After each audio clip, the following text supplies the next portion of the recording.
మీద చాలా disciplinary action అనేది కూడా అంతే ఇదిగా ఉంటుంది.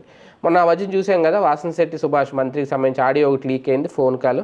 మీరు సరిగ్గా పనిచేయట్లేదు, మీరు పని చేయండి, నేర్చుకోండి, ఇలా అయితే కష్టం, మొదటిసారి మీకు మంత్రి పదవి ఇచ్చాం, సద్వినియోగం చేసుకోండి. గట్టి వార్నింగ్ ఒక రకంగా, అదేం చిన్న వార్నింగ్ కాదు. ఒక మంత్రికి ముఖ్యమంత్రి ఫోన్ చేసి అలా మాట్లాడారు అంటే గట్టి వార్నింగే.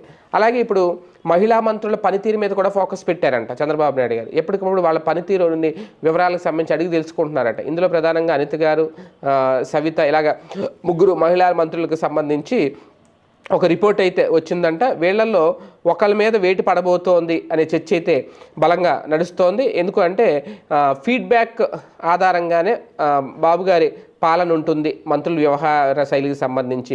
ఒక రకంగా చెప్పాలంటే మంత్రులు అందరూ తెలుసుకోవాల్సింది ఎమ్మెల్యేలు కానీ, తెలుగుదేశం పార్టీ ఒక అప్రకటిత నిఘా వ్యవస్థను ఏర్పాటు చేసి ఆ నిఘా ద్వారా